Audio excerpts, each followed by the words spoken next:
All right. I think we are live. Hello, everybody. Live chat 23. Can you guys hear me? Is everything okay?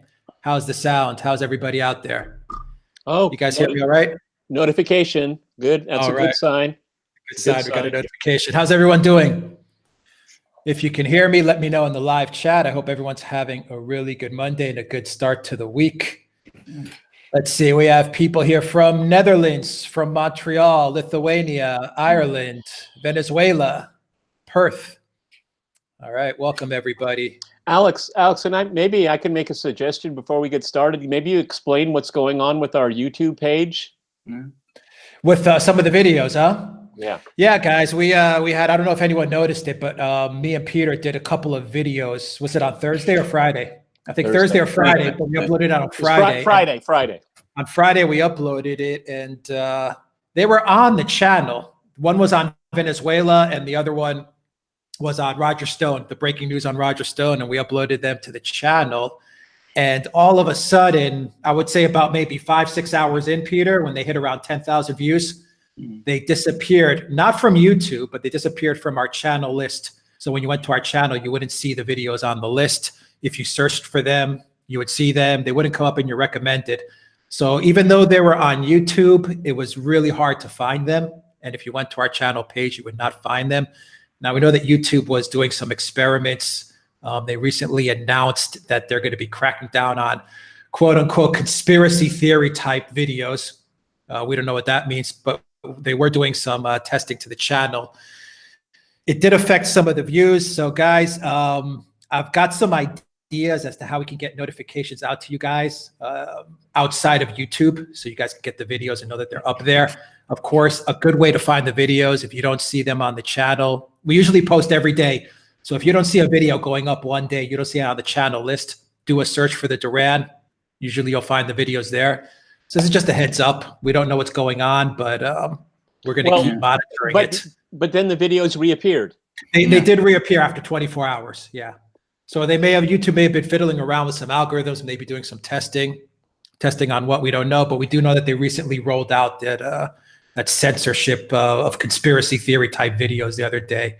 And we don't know if we were somehow ended up in that bucket, that test bucket, and our videos got affected. But anyway, we'll let you guys know what happens there. We're going to find out. So we're going to find some other solutions, so we make sure that you guys get our notifications and get emails or maybe a push notification. We're looking at some options outside of YouTube so that you know that our videos are up. Anyway, all right. So with that news out of the way, we hope everyone is doing well. And of course, we have today on live chat number 23, the one, the only, live from Moscow, host of RT's Crosstalk, Mr. Peter Lavelle. Peter, how are you doing today from Moscow? Excellent. Digging out from under the snow, an extraordinary winter of snow. And I have to tell you, there's an indication here. If your snow is cleared quickly and efficiently, it means you live in a good zip code. I don't. Okay. So it takes them a while to get to my area to clear it out, but they always do. It's an amazing army that cleans the snow every single time. It's amazing, but everything's great. You can tell I'm not wearing a sweater because the apartment building I live in, they have 3 feet walls. I mean, it's really, really thick. It keeps the heat in, and in the summer you sweat. Okay. Alexander Mercouris, I pass it over to you. Let's pass it over to London. We have in London the Oracle of London, Mr. Alexander Mercouris. Alexander, how are you today? I'm very, very well. I had to do a quick trip to Greece, which is possibly why things have been a little slow on the site with links, but I'll get on top of that very quickly. So if so, I apologize for it. It was a personal business trip. It's out of the way, it's sorted out, and you'll be seeing all the links soon. And can I just say, on the subject of snow, it's a beautiful bright day here in London, and the weather in Athens was very, very good. So Peter's getting all the rough weather, I'm sorry to say. All right. And we have Pam joining us from Rileyville, Virginia. Hello, Pam. William from Kentucky, USA. We have Liam with us, Katie from Athens, Elas. All right, welcome everybody to the live chat. Let's get started. All right, Harry from Melbourne. Hello, Harry. Good to have you here. Let's get started with some of the questions that people sent out before we started this live chat. Let's run through these questions real quick. We have some big stories that are trending. I'm sure everybody on the live chat knows what those stories are. Venezuela, hint, hint. But let's get to some of the other stories that, some of the other questions that you guys sent us before the live chat gets started. And let's go from Jeanette Alexander. This has to do with Greece and the North Macedonia. If New Democracy gets elected again, what can they do for Greece now that almost nothing is left? I mean, let's not over-dramatize. There's quite a bit left. The economy is in ruins. And of course, I mean, this agreement that's been made over Macedonia, North Macedonia, as we must now call it, I mean, that's irreversible. I mean, it can't be changed now. It's international law. It's a treaty. Both parliaments have ratified it. I mean, Greece can't realistically go back on what it has already agreed. But I will say one thing. I mean, seeing the back of Mr. Tsipras, who is Mr. Disaster in capitals, will be no bad thing in itself. I mean, I have many issues with New Democracy. I'm not going to start on that. I'm not a fan of New Democracy. But, I mean, frankly, any change from Tsipras, in my opinion, can only be a change for the better. And New Democracy, whatever else it is a party which has governed Greece in the past and which has many experienced people inside it. So, I mean, I don't expect any radical change. I'm afraid this awful economic situation, this trap that Greece has been led into by Tsipras and by the politicians who preceded him, which, you know, commits us to bailouts, which are and bailout conditions which will continue for decades and which will drive Greece ever further down. I mean, that unfortunately will continue, but at least we might start seeing some sort of proper politics emerging in Greece with Tsipras out of the way. And in the meantime, I expect the new government, the New Democracy government, to be rather more efficient. Well, it's considerably more efficient and rather more, shall we say, orthodox and conventional than this very eccentric and bizarre government we've had over the last couple of years, whose net effect has been disastrous. All right, Peter, I have a super chat for you and then I have a question. So the super chat comes from Brody. Brody, hey, Peter, can you get Adam Gari, Dan Glazebrook, Marcus Papadopoulos, Sukant Chandan, Joaquin Flores, Alexander Asgard, and Max Kaiser on Crosstalk? That's the super chat. So I don't know if it's a question or a comment, but well, I mean, let me. Okay, I'll get this instead of an answer. I mean, I have my producers are women, young women, and I'm always promoting them, mentoring them, and I really leave producing crosstalk in their hands. I mean, I often suggest you, both of you. But I try not to be too heavy-handed, so I leave the producing to the producers. All right, and we have a question from Robert. Peter, do you think that there is a link between Alex Salmond and the charges brought against him and his position on Brexit? So you think those are linked together? It's a really hard thing to say. I mean, there are so many charges, which is very strange. Why all of a sudden so many charges? From what I understand, some of them go back a number of years. It sounds like a class action suit against him. Is it connected to his politics? Is it connected to his position on Brexit? Well, here on this venue, we try to be very careful and only talk about what we know and what we can surmise. Is it a coincidence? Maybe. I just don't know. But what kind of puzzles me, so many charges all at once. Seems some explaining needs to be done here. I am not vouching for his character because I don't know him. Okay, I've never interacted with him. I find his politics interesting. I don't find his show particularly interesting, to be honest. But you know, we need more information before we can kind of speak out and connect some kind of dots, because these are very serious allegations. All right, Alexander, we have one more Greek question on Greece. Can you comment on the chemicals used against the Greek protesters on the 20th of January? They were expired by 2 years. Why did the media not jump on this fact? And do you think the Greek government was aware that the chemicals were dangerous and had expired? Can I just say, I said I've just been to Greece. My brother, who lives, our house is actually very near the Greek Parliament building. He wasn't part of those demonstrations, but he was affected by those chemicals. I mean, he was badly affected by them, and was telling me about this. And it happened to him on two separate occasions. He was just walking to his house, and the smoke from these chemicals was all over the place, and he felt extremely ill. Anyway, why is this not being made an issue when it should be? I think that's a question you should address to the Greek media and to the Greek political class. Of course it should be an issue. It isn't an issue because the media in Greece are very, very solidly in support of the policies that Greece has been following over the last few years, which have brought Greece to this terrible impasse, where, as I said, our economy is shattered, and we have decisions made about our foreign policy, which are not in our own interests, in Greece's national interests, but which are in the interests of the Western powers, who are disregarding our interests.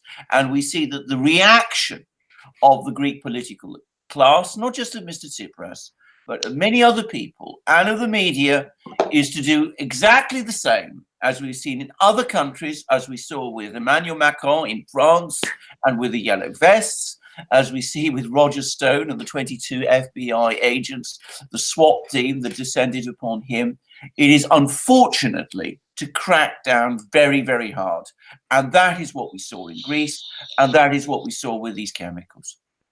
All right, Peter from Ishat7, can you comment on George Soros' comments about China at Davos and the fact that China has to be brought into check, especially with their technology advancements?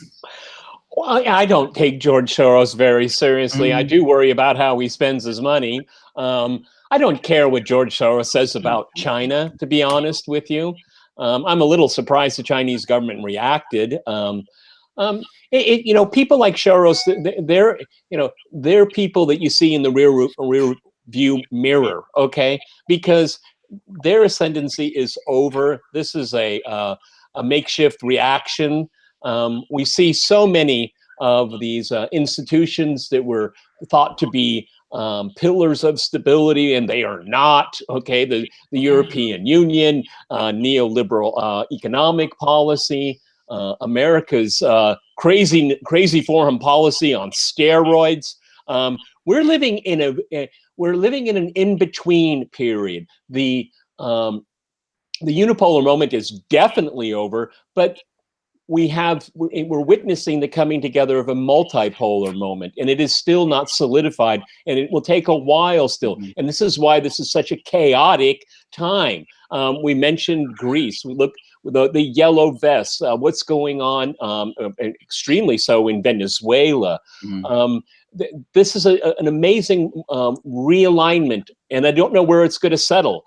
Okay, so George Soros is just a symptom of decay, in my opinion, and the elite's inability to see forward because they're ideologically blind, because they can't see anything else, because their policies don't affect them, but it affects all the rest of us.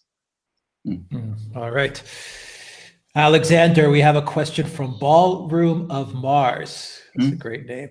What repercussions may come from Eric Prince's merciless mercenaries, i.e. Blackwater, substituting for the U.S. military in Syria? Well, I think it's extremely bad. I think that this use of mercenaries generally, privately contracting out one's military and foreign policy to all these dodgy people to carry out all these objectives in all these sorts of places is extremely bad. I mean, there is no real discipline to these people, so they can't really be controlled in what they do. If they act in a violent and brutal way, then there is no real accountability for them. And of course, if they're killed, and I've seen that there's actually rather a good film about this, about a British mercenary, a movie film that was made here. Then, of course, what one discovers is that their families are not really helped in any significant way by the state, be it the American state or the British state in this case, which just washes their hands of these people. So I think mercenaries are a very bad thing, generally. And may I make it very clear, I don't just mean American and British mercenaries, I mean Russian mercenaries also. I mean, if this Wagner organization really exists to the extent that it does, I think that too is a very bad thing. I think outside contracting war is bad and wrong. And if states want to pursue these kind of foreign policies, then they should put their soldiers on the ground and face the political consequences back home. You know, the interesting thing is that really with the advent of the French Revolution, was the development of national armies. Before that, it was always the emperor or king or the czar that would, hire, armies, pay armies to fight there. I mean, you had, prior to the French Revolution, we would have German mercenaries fighting for different kings. And now, is that the future? Is that the future that we're going to? Or we're going to have private armies doing the bidding of governments? That is a very dangerous path to go down. And then at a certain point where, well, you're paying these people a lot of money. Maybe they have certain ambitions and agendas when they take a job. You never really know. You never really know.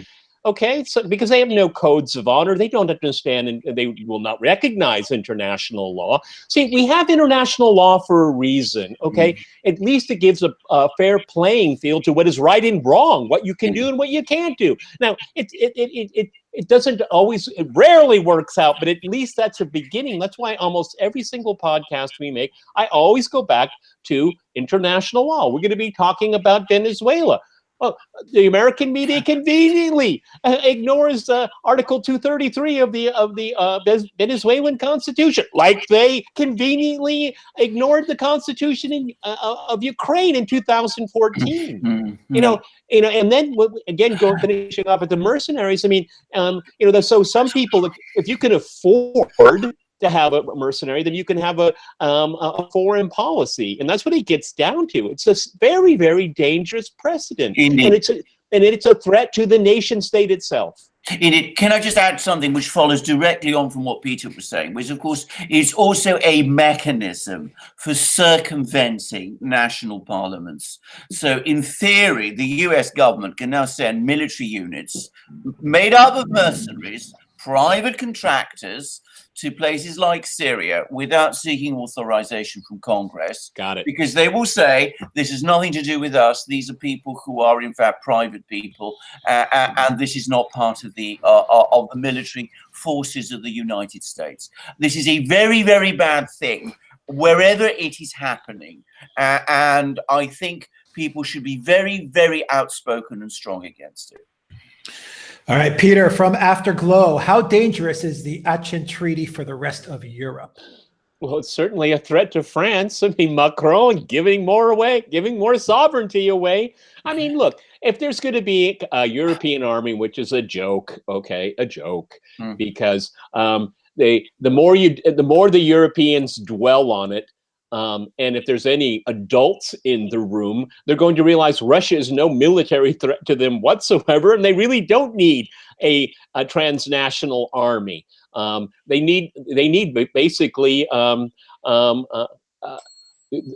national armies to do patrol the borders, which would not be against Russia. It would be against illegal immigration. Okay, but I mean, in France, for example, Marine Le Pen came out and said this is a disaster. I absolutely agree with her, okay? Because any kind of entangling agreements the French and the Germans get involved in, who controls it? It's the Germans, because the Germans will always control the purse strings. So Macron, don't talk to me, Macron, about patriotism and nationalism, okay? Because you give away your sovereignty left, right, and center. Yeah. Shame on you. Indeed. Can I just add a point to what Peter said? Because, of course, the other extraordinary thing about what Macron is doing is that he is giving away to Germany the one piece of French strength which France has and Germany doesn't. the German military is frankly, it doesn't amount Useless. to very much. Exactly. I mean, I say that. I mean, I've got lots of contacts in Germany, and I know people who've served in the German military. It is certainly not the Wehrmacht of the former times or whatever. Thank God. Absolutely. But I mean, it doesn't amount to very much. Whereas the French army does have some tough, well-disciplined, effective units. Now, they're not going to be happy to be taking commands from essentially Berlin. And of course, weakening the one thing that France has that it can be proud of, and in which, relative to Germany, it is strong in, does seem an extraordinary thing for Macron to do. But it is all of a piece with everything he does. I mean, his whole policy, it seems to me, is to absolutely double down on these policies of, basically negotiating away France, even though the protests in France show how unpopular that is with the French. Yeah, and also Macron is also virtue signaling to the outgoing Merkel and to the German political establishment that he's on board. He's on board with the agenda that they put him there for. Okay, it's a lot more virtue signaling than anything else, but it's the worst kind of signaling you can actually do. Yes, absolutely. Yes. And let's do one more question before we get to some of the big topic that we have on the agenda. Alexander from EJ Michaels, Russia jets buzzed America. Any news on that? Well, not much, but I mean, you should be very clear that this goes on all the time and has gone on for a very long time. It was a regular event during the Cold War. People, in fact, took it quite in their stride in those days. Now that it has resumed happening with, may I make it very clear, it is Western governments, Western militaries that are probing Russian airspace or coming close to Russian airspace to a far greater extent than was ever, than the Russians do, in the other direction. But now that, as I said, this is happening more and more because of the deterioration in relations between the Western powers and Russia, this has suddenly become an issue. And I mean, it isn't an issue. It is part of the nature of international relations at this time. It is not aggressive on the part of Russians. They are simply doing the legal thing, protecting their own airspace. And we should not be surprised that it happens, given how bad the international situation has become. And if I may say so, last point, the people on both sides, the militaries who engage in these things, these are highly trained people. The risk of an accident or of something going wrong, obviously, is always there, but it's unlikely to happen very often. And if it does, there are diplomatic mechanisms in place to deal with it. So I don't think we should be too concerned about it. I don't think we should be too concerned about it, but at the same time, they really want to know, do words coming from the Russian president and from the Ministry of Defense here in Russia, do words match deeds? And they do. Russia is protecting its airspace vigorously, and they're finding that out. All right. Absolutely. And if you look at Russia's defense doctrine, it will do this. So they're finding out exactly words do match deeds. All right, I think you have Buddy with you over there, Peter, correct? Yeah, he gets really jealous because he thinks he knows I'm talking to somebody, just doesn't understand why it's a screen, okay? So he gets really confused, okay?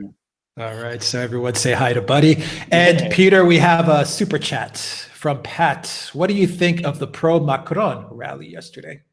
I didn't hear about it. Okay, how much were they paid? And was it one bus or two buses of people? I did not hear about it either, Pat. Alexander, did you hear about the pro-Macron rally? Very, very little. But of course, it is not surprising. I mean, it's exactly what one would expect at this point.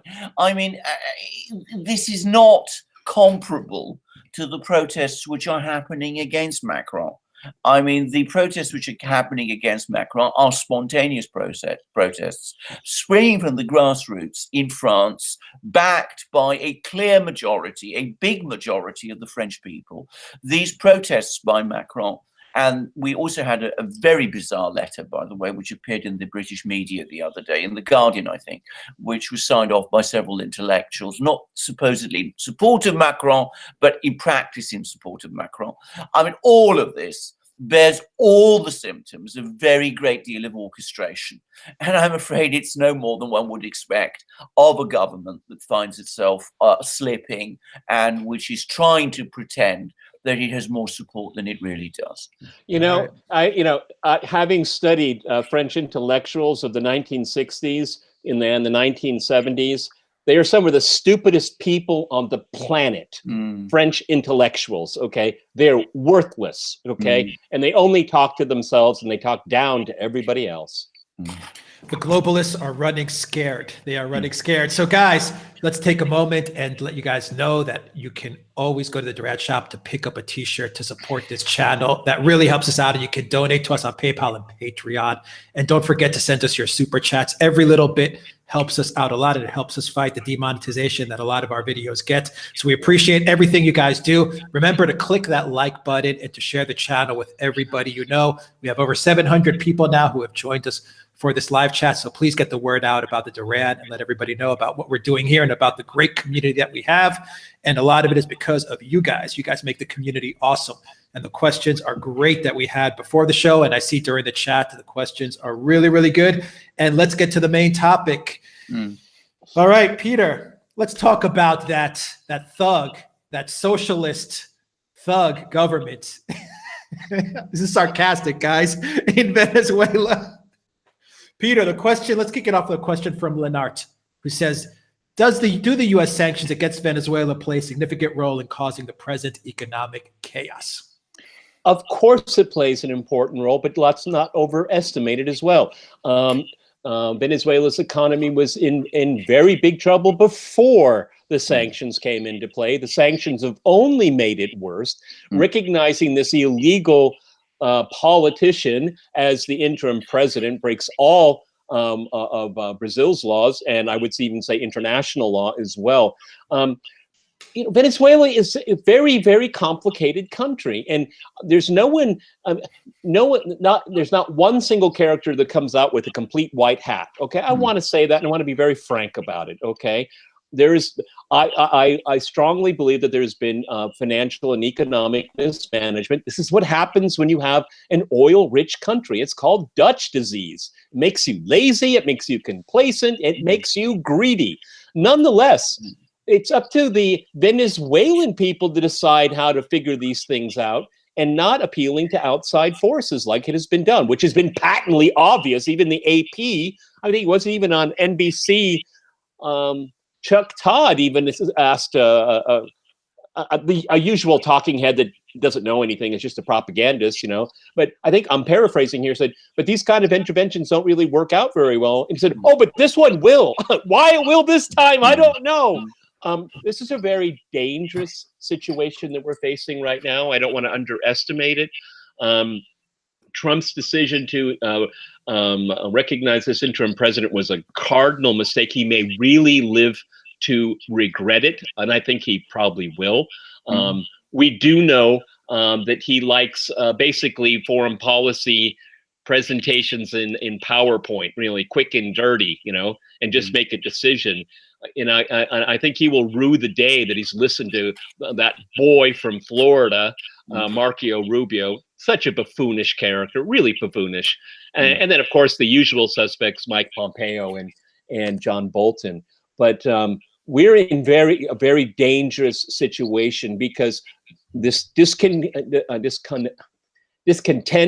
in Venezuela is real. It is very real. People are very angry. Don't misunderstand that. That doesn't mean that they're supporting these opposition groups. Not at all. They have their grievances with the government, but there is no indication that I can see that they want the government overthrown. Now, how to move forward, we'll talk a little bit later about that, and I'll pass it over to Alexander Mercouris. Alexander, let me preface that with a question on Venezuela, and then you can get into your comments as well. And this comes from Katie. She says, it seems like the lineup on Venezuela is a poll to determine world national alignments. The pro-democratic elected government nations do little to stand up for Maduro. It shows the continued dominance of the U.S. global hegemony. But if they do back Venezuela's sovereignty with real might, they risk insane military action from the U.S. What actual support can Venezuela expect from Russia, China, etc.? Now, I want to preface as well, Alexander, if you can get into Pompeo's UN Security Council speech, where he pretty much said either you're with us, or you're against us. Well, indeed. And I mean, I think the questioner has actually put a very valid point, because, of course, what is driving this is the United States. And the questioner talked about, elected governments supporting the United States, or afraid that there will be a military attack on Venezuela. If that is the calculation, I'm not, by the way, convinced it is, but if that is the calculation, the worst thing you can possibly do is appease the kind of sentiments that Pompeo expressed in the United Nations, and which we saw in the speech now. I mean, that is an extraordinarily bad thing to do, and we should not even think about going there. So that was a huge mistake, and Western governments, which used to stand for international law, need to remember it again. Now, there is a division in the world. There is a division of the world between the Western powers, some of them, not all of them. Some Western powers, I think, are a great deal less happy about this than is being suggested. But the Western powers, led by the United States, the Western Alliance, if you like, and everyone else. And I don't just mean here the Eurasian powers, Russia and China and the rest. I also mean, I suspect, most other powers, which see once again the United States engaging in what is a regime change operation to overthrow a government that it doesn't like. And Peter is absolutely right. Whatever you think about the government in Venezuela, which I think bears a lot, in fact, most of the blame for the bad situation in Venezuela. It is a Venezuelan problem. It is not the business of the United States to go around overthrowing governments, imposing its own ideas, forcing people to conform to what it thinks is right, making a bad situation worse, especially in a region like Latin America, where people have had such a long experience of intervention by the United States in their affairs, and where, as you quickly find out if you spend any time with Latin American people, be they left or be they right, there is huge resentment, historic resentment against the United States because of this. This intervention is going to make that worse, and I predict it is going to increase support for Maduro in Venezuela itself, where up to now that support has been visibly declining. Well, it's really interesting, because I did a little bit of work on it this morning, because I knew we were going to talk about it this evening. But, number one, the opposition boycotted the election. Okay, so that, it's incumbent upon them to take responsibility for their non-participation. On the other hand, over the last year or so, there's been a lot of quote unquote reforms of the electoral process and how you can run, which parties can run. And the current government has been fiddling with that, and people have pointed that out. So, the government has impeded democracy to a degree, and so has the opposition. And this is time and again, when you have oppositions like in Venezuela, where they cannot win elections, and sometimes and often barriers are put in front of them. I agree, I concede that. But overall, these opposition people cannot get a plurality of the voters. And this is what the problem is here. And these opposition people, they appeal to the United States, they will rue the day, okay? Because what solutions does the opposition have? Oh, they're going to privatize everything and sell it off to Western oil companies? Is that going to fix their problems? I doubt it, okay? So this is a real mess, and the Trump administration's initiative only makes it worse. And I think, I was reading some interesting analysis this morning, and, it was pondered, and I think you can find it on the American Conservative, which I strongly suggest everyone read. Trump could have inadvertently created his own Bay of Pigs here because he was too quick to get in. No rationale except for the usual thug socialism. Like, that doesn't help. Okay, it's not analysis. That's just name calling. And so the United States has put itself in a very bizarre position. It's put itself in a position where it's difficult to walk back.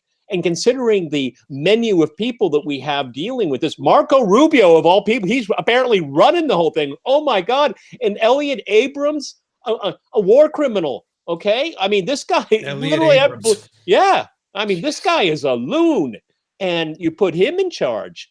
I mean, the blood has not even dried from his hands from what he did when with the events surrounding Iran-Contra. Really supporting really vicious right-wing terrorist groups against the indigenous populations here. So this is a folly of unbelievable magnitude, not because they can't, there isn't a position for them to step back. It's just that their rhetoric is forcing themselves into this here. Also, I'd like to point out real quickly, I think it's really interesting that the Mexican government is staying on the fence, at least I think as we're speaking right now. That might be the way to get out of having the Mexicans do some kind of mediation, because I think the current government will instantly get more support because of the opposition playing the foreign outsider intervention card, which is a very big mistake. Okay, what the proposal, I mean, one proposal is, and I'm saying I'm agreeing with it, but I've been thinking about it, is have a quick national referendum if there should be new elections. Okay, not new elections, but have a quick referendum if there should be new elections. And that might be one way to diffuse it. And that is within the mechanism of the Venezuelan Constitution, not this interim president. Article 233 of the Constitution is not in play here. The president has to be missing or gone or doesn't want to be president, incapacitated. We don't have that situation. So this is an illegal anti-constitutional move on part of the opposition being aided by foreign powers. We've said it over and over again. Trump has a massive HR problem. He surrounds himself with just the worst type of people. Yes, absolutely. And listens to them far too much. And I mean, we'll no doubt discuss this further in the program. But the other problem I have with all of this is it doesn't look to me as if it's been thought through. We're getting all these people now being brought in, like Elliot Abrams, whom I agree completely with all that Peter said about him. But it doesn't seem to me as if the United States has a clear strategy going forward anyway, regardless of how wrong or bad this whole thing is. I think it's awful. But I mean, if you venture into all of these things, basically because you've been told this on PowerPoints and because you have all sorts of illusions about what's going on in Venezuela, then you're setting yourself up for a terrible mess going down the line. Well, let's be clear here. There's a lot at stake here, and we cannot discount the possibility of a civil war. No, not at all. I'm serious about this. I try not to go into the realm of hyperbole, but this is playing with fire here, and particularly when you have Elliot Abrams, someone like that is so callous and so adventurous. It seems like almost every time we talk, we talk about August 1914, where you're putting yourself in a position where you can't back down, and so the U.S. is going to pursue its Venezuelan policy to the detriment of who knows how many people, because violence is in the cards. It's all. I mean, I think over 30 people have already been killed since all this started last week. Yes. Alexander, what do you make of this Juan Guaido guy? We've never heard of him at all, and all of a sudden he kind of just pops up, and he's a Saakashvili. He's another Saakashvili. He's another Poroshenko. Well, I mean, I think what Peter's right. I mean, they say Venezuelans, even Venezuelans, 80% of Venezuelans don't even recognize the guy. Well, exactly. I mean, this is the point. I mean, whatever you think about Maduro, and I don't like Maduro at all. I think he's made a terrible mess of things, but he is at least a visible individual. This person comes. He was elected, and he was elected. I mean, this person, he comes across to me as a sock puppet, actually, and frankly, a very unconvincing one. I mean, he's very young. He's obviously from a sort of affluent background. He seems to be the sort of person that people in the West, in the United States and elsewhere, places like that, like, one wonders what kind of traction he has in Venezuela itself. I suspect not very much. I suspect once again, as we had with Ahmed Chalabi, remember him, Peter? Yep. In Iraq, we have somebody who looks plausible and who appeals to the people in the think tank circuits in Washington and New York and London, who's the kind of person that they like there, who's charming and speaks nice English and all of that. And they don't realize that, that may appeal to them. It may not be someone who actually has or carries much weight in Venezuela himself. If people don't even know him in Venezuela, then calling him the interim president when he's not even been elected is really completely bizarre. Well, what makes this very dangerous is because he doesn't have any assets. He doesn't have a political party. He doesn't have a following. He doesn't have a name recognition. Yeah. The military has no reason whatsoever to follow him. No. You have to understand that and this is what some types of governments in South America do. The military is integrated into publicly owned businesses, so that's kind of a wedging them together. Well, let's say it bluntly, it buys their loyalty and makes sure that they don't revolt here. Okay, in Latin America, we've had over the last 150 years, we've had military coups. All right, so you want to always keep an eye on the military. All right, and so the military are given inducements. Are they going to? Is this new kid going to say, "Oh, you can keep your perks of your office"? Is he going to do that? They don't know. And why would you take a chance? Why would you take a chance? And then let's go back to Elliot Abrams. What is he going to do? Start arming people? I mean, think through Colombia? I mean, that's the type of stuff this guy did. What makes you think he would do differently? Peter, can I? Go ahead. Can I just say? I mean, I think you're absolutely right, because I think that is exactly what he's going to do. I mean, he's done that before. Why should he do anything different? You see, the problem with this thing is that if Maduro doesn't collapse quickly, and at the moment he shows no sign of doing so, then the temptation, now that they've recognized this man as the interim president, to escalate is going to grow, because the United States is going to look very embarrassed if Maduro doesn't crumble. And in that kind of situation, with people like Elliot Abrams and others like him, well, we've discussed this many times, these people don't have a reverse gear. They will escalate. And I can very easily see exactly what Peter said. We're going to see a sort of contra movement being set up in Colombia or Brazil or wherever. And we're going to very easily see a slide towards civil war and towards some kind of armed conflict in Venezuela, a much bigger country than the Central American states we've talked about before. It's not Nicaragua. It's not El Salvador. It's much bigger than those. It's got lots of oil. Playing that kind of game there is playing with fire. Lots of gold too, and lots of golds too. And the Russians are mining it, and the Turks are refining it and certifying it. Exactly. It's one thing we can't forget. I mean, we haven't really talked much about oil, because oil is really the prize here. The oil that Venezuela exports to the United States is very heavy oil, and it goes into it's refined into gasoline, kerosene, and these types of things here.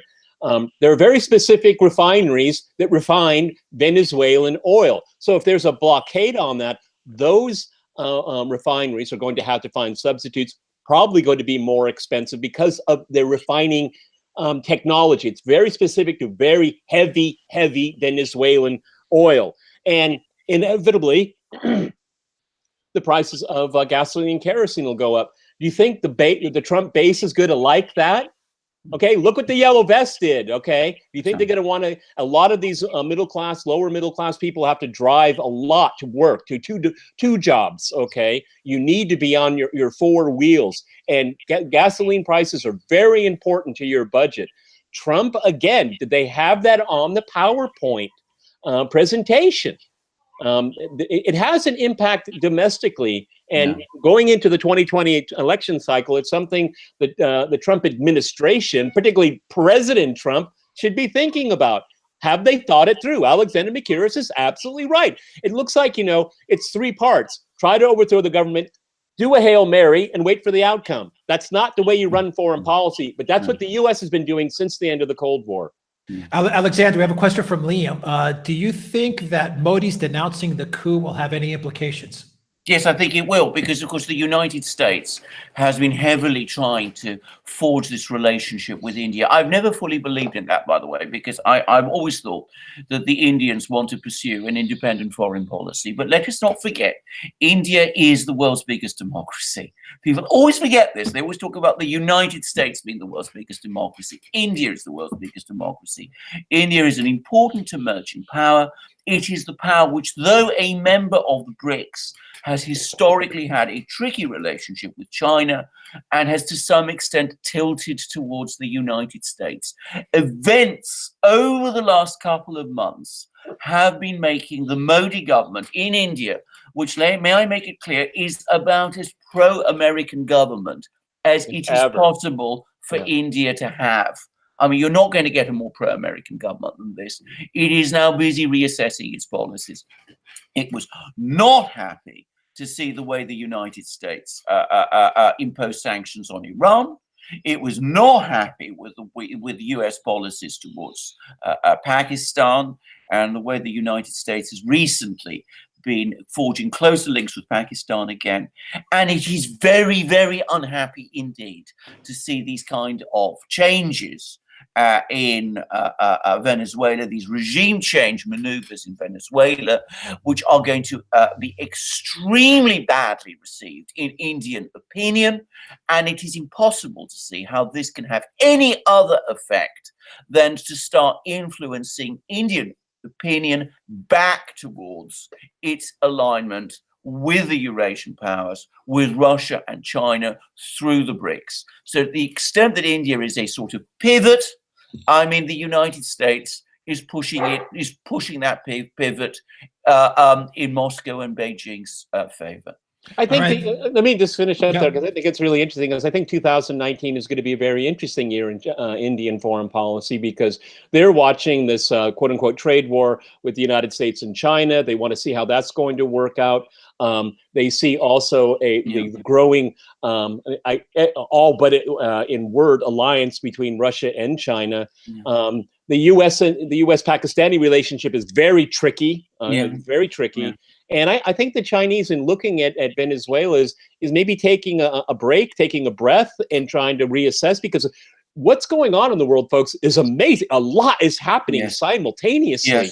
And I think the Indians, and to echo what Alexander Mercouris had to say, they are one of the rising powers. And there's nothing to stop it, okay? And they know that their place on the world stage is yet to come. And I think they're taking a time to reassess, because they got a lot. I always talk about assets and resources. They've got a lot of both. They want to play them the right way, because Western hegemony, Western dominance is on the decline. Why would India so fervently hook their train to that? What they're doing is what any great power does. You look at your options. You look at your options, and I think that's exactly what they're doing right now. India's foreign policy is very prudent, I would say, right now. I agree. All right. Thank you, Valley S, for the super chat. We appreciate it. Thank you, American Rebel, for your super chat. Thank you, gentlemen. You can see the gravity of this situation on your faces. And Penguins fan also sent a super chat. We're going to get to that as well. Penguins fan. And Peter, a lot of people in the chat are discussing Russia and Venezuela. How far do you think Russia will go to protect Venezuela? Not militarily. No. Russia has very important financial, because they've made significant loans to the Venezuelan government. They have very important business interests that are above board and in public. Everyone knows about them. And this whole rhetorical turn, we have to go after the government because they're in bed with the Russians. It's such a childish thing to say. It just really has no depth to it whatsoever. Now, having said that, the Pompeos and the Boltons might think that way. Unfortunately, it's a way to stick it to the Russians. It's really a lot less about Russia than it is about China, because the trading relationship the Venezuelans have with China, and they are in a position of weakness. Let's be honest about that. And I think it's because of bad decisions this government and previous governments have made. Is that essentially the Chinese have made deals with giving lavish loans, and if you default, well, that port goes to us. It goes in on our side of the ledger, and you both know that because they did it in Greece. Okay, so I mean, the U.S. is because it has spent so much of its time, resources, and assets trying to police the world. The Chinese, the smart people, have been saying, you don't need tanks, you need banks, okay? Let's go for the economy. And the U.S. is way behind in that. And the Chinese go around with money bags all through the hemisphere as the U.S. is wasting treasure and blood in the Middle East. The Chinese say, this is a market we can really do well in. And the Chinese have their business practices. You may disagree with them. Sometimes I do. But they have a different view of how they can project their power. They do it in a much more smart and even subtle way. And I think that's proving effective. And it's a wake-up call in Washington. It's like they say, oh my God, how much of control do they have? How much influence do they have? And of course, the Chinese, they don't, Venezuelan democracy, well, we'll get back to you on that. We don't really care, okay? That's your problem, okay? And that's seriously, it's exactly how the Chinese look at it.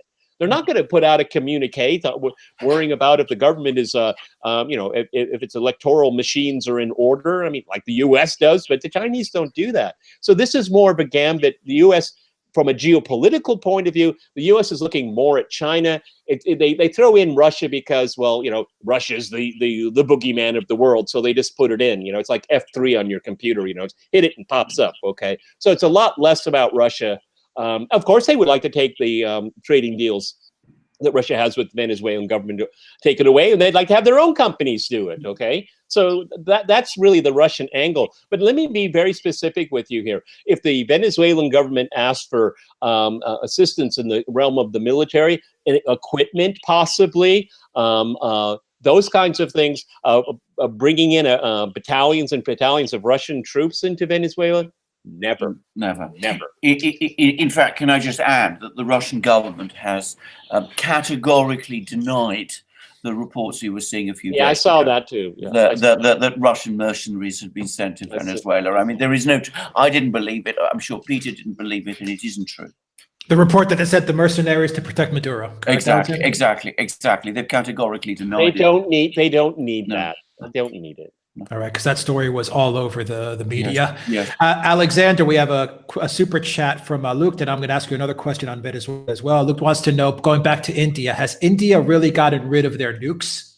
That's a super chat question. And Alexander, I would like you to comment, going back to Venezuela, what about the Bank of England refusing to return Venezuela's gold? Right, let's deal with India. First of all, India has not got rid of its nukes. So I don't know where that idea came from. The Indians, on the contrary, are increasing their number. They're growing their military powers. They're growing their economy. The Indians do generally see themselves as a great power of the future. And they have many of the resources needed to make themselves a great power. They lack many of the essential skills. They have a powerful nuclear industry, but they lack machine building, the machine building capacities that the Chinese and the Russians and the Americans have, which are the source of great military power. And there are issues there, but they will certainly not part with their nuclear weapons, and they will not do so while Pakistan has them.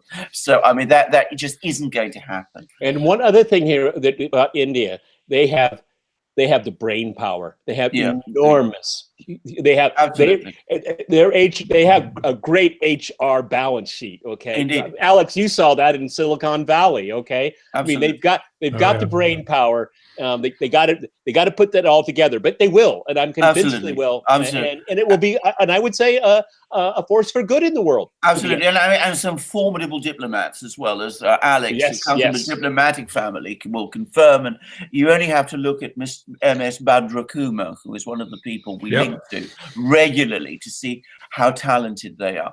Now, on the Bank of England, I have to say that first of all, that was an outrageous thing to do. I mean, it was a straightforward seizure of Venezuelan gold, done for the flimsiest of pretexts.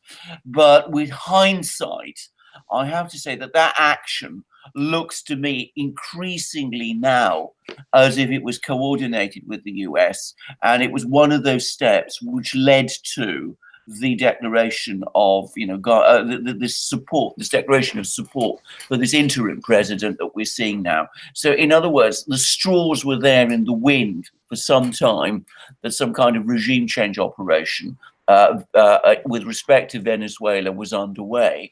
And the action of the Bank of England and the British authorities to basically seize Venezuela's gold, now, which was just illegal and outrageous, looks to me to have been a part of that. So we're seeing very ugly things, and one wonders whether the Venezuelans will ever see that gold again. I wonder. That's why they have the Russians now mining it, and that's why they have the Turks refining it and certifying it. I mean, yes. Let's step back a little bit. The Bank of England is refusing a sovereign country its own gold. Yes. Why do sovereign countries, at least up to now, why did they put their gold reserves into the Bank of England? Because they trust them. Yes. Now that bond is broken. Yes. I mean, what a self-inflicted wound. Yes. All right. It's unbelievable. For me, Britain has had the tradition of banking trust, and it's just like the Americans destroying the value of their own currency by using it as a political weapon. Now you're using their banking system in the UK as a political weapon. It's none of their business. They're paid to secure that gold for a sovereign government. If it wants it back, it should return it immediately. Absolutely. But no. They break their word, they break their bond, and they destroy their reputation in the process. Well, shame on the bank. Well, Peter's absolutely right. And here we see yet again the Western powers abusing their control of the of the world financial system, the reserve currency status of the dollar being one side, their trust position with other people's gold reserves on the other. And of course, what they're doing is they are undermining trust in one of the fundamental foundations of their own power. Because ultimately, if they lose that trust and they lose that confidence, other systems alternative systems will be created. They are, in fact, being created as we do this program. And that will, in the end, leave the Western powers weaker than they are now. All right, guys, we're an hour in. We have over 1,100 people on the live chat. Thank you, everyone who's joining us. Remember to go to the Duran shop and pick up a t-shirt, and also you can donate to the Duran, PayPal, and Patreon. And also remember that you can follow us on SoundCloud and on Apple iTunes. You can get audio formats of all our shows, so you can get our shows in podcast audio format as well. Hit that like button, share the channel with everybody you know. Let's switch it up a little and get to some super chats. Peter. I was just thinking maybe it's better to listen to us because we're not much to look at. Okay, anyway, keep going. Well, Peter, that's an interesting segue that you've given me here. So let's go to Penguin fan, sent a super chat earlier in the show, and I wasn't sure how to segue into it, but maybe this is the right way with your comment. Peter, what are the views on Russians when it comes to abortions and Planned Parenthood? Russia doesn't have a Planned Parenthood. I don't think it doesn't have a type of system, but there's certainly, that's really a Soviet legacy because abortion was free on demand. I don't know what the first trimester. I don't know that stuff. Okay, but it was very, very, very prevalent during the Soviet Union time. Now there's it still happens a lot, but I think because of the return of religiosity of all forms into Russian life, that there's more thought put into it.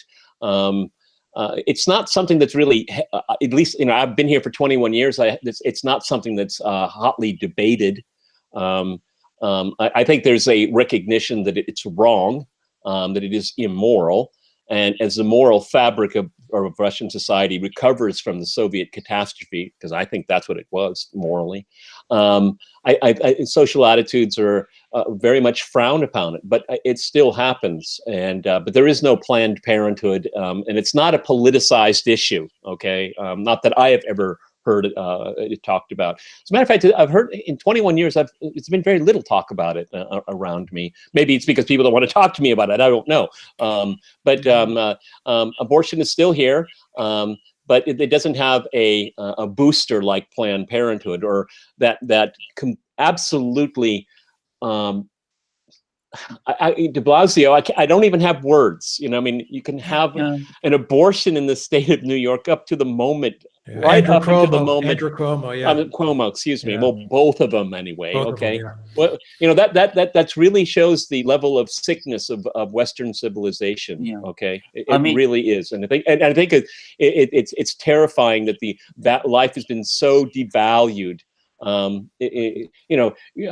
Bombing people. A guy sitting in a drone headquarter in Florida is droning weddings in Yemen. You know, I mean, what kind of culture creates this? You know, and what is the future of it? I think it's so breathtaking how life is so valueless for the powerful. Like we've already discussed it. You know, what is Elliot Abrams going to do? You know, start arming people in Venezuela and say, get on with it? I mean, no. With no care whatsoever for life. I think it's very, very tragic, and we live in very dark times because of these mentalities. Yeah.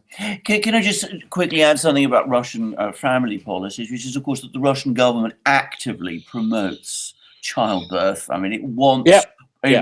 because of course, and it's got a very practical reason for wanting this, because there was this terrible demographic crash in the 1990s, when people basically stopped having children and were dying very young, and it wants to boost the population to the extent that it can.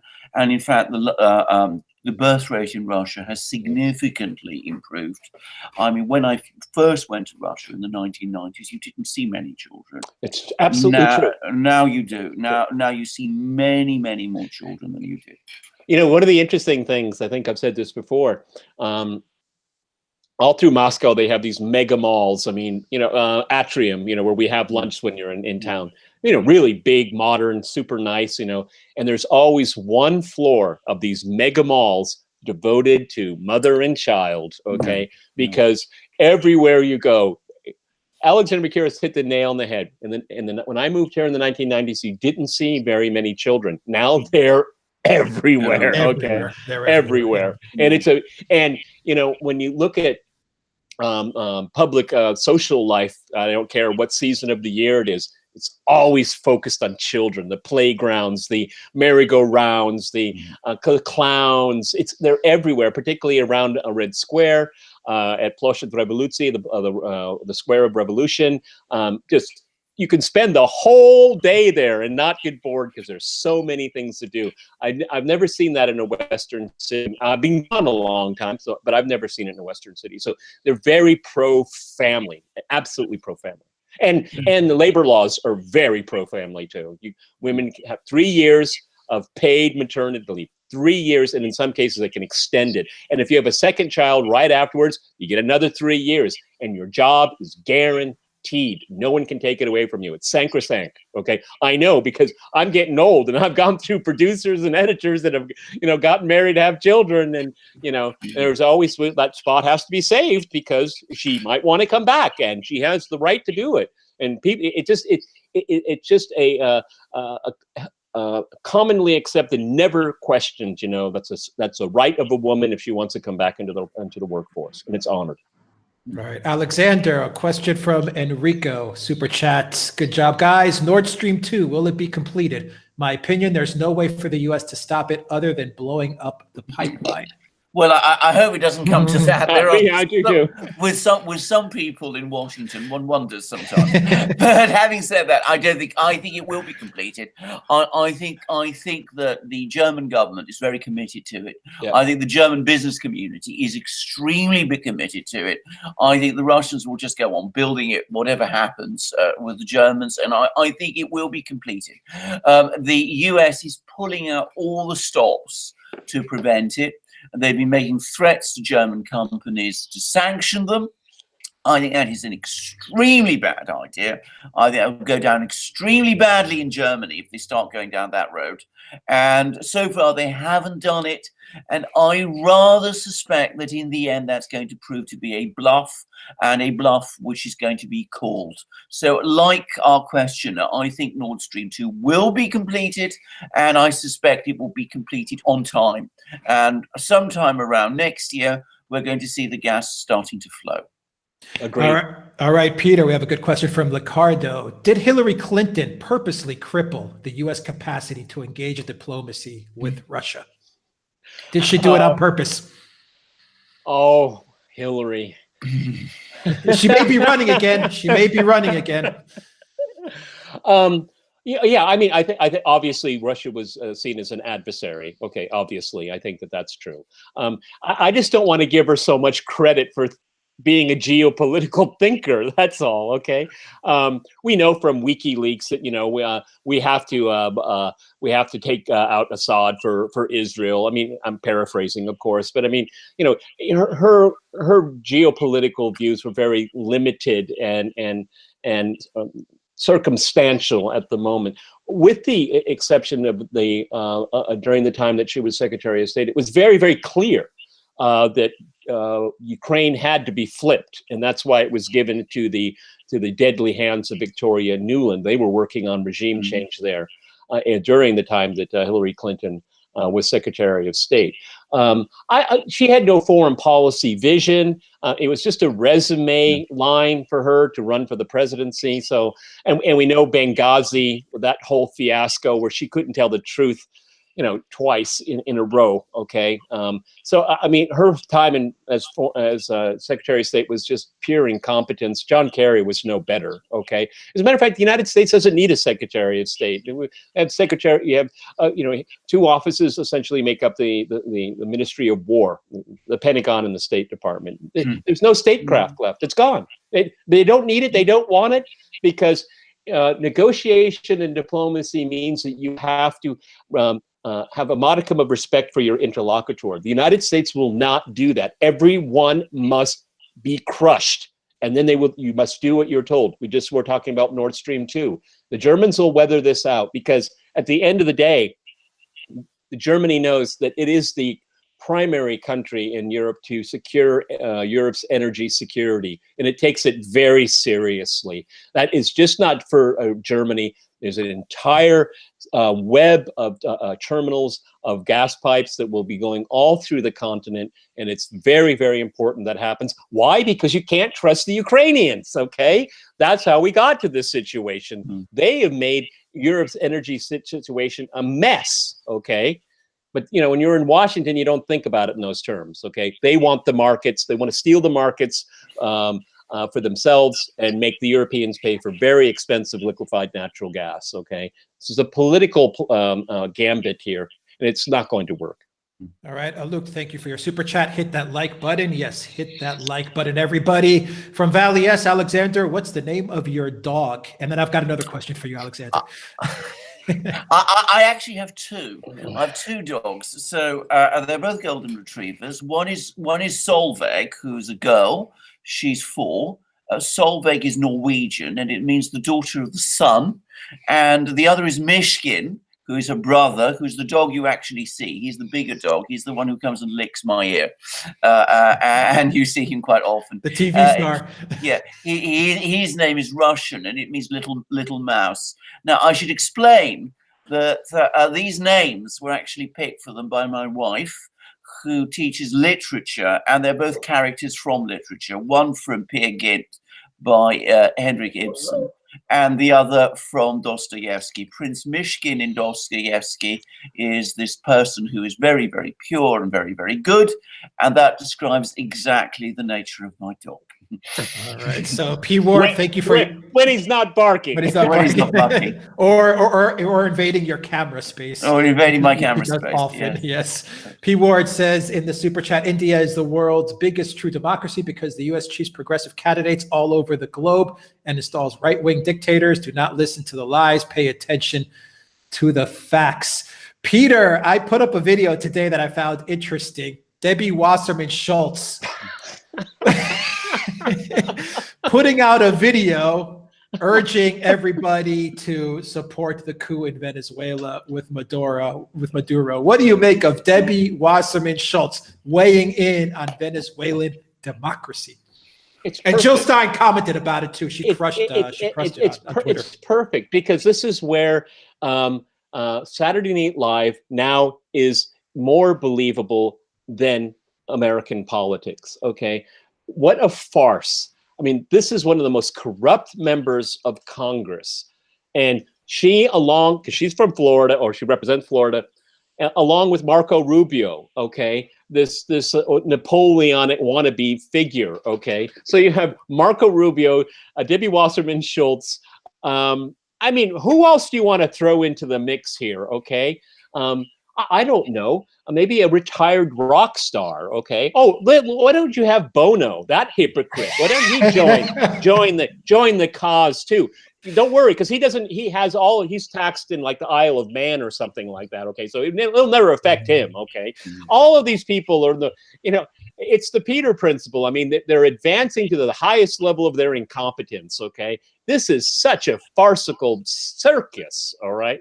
So, yeah, I mean, I saw that. I read a few lines of it, and I just thought, yeah, why not? Why not? Okay, yeah. Peter, I was watching Jimmy Dore, and I have one more question for you. I was watching Jimmy Dore, and Alexander, I'd like you to weigh in as well.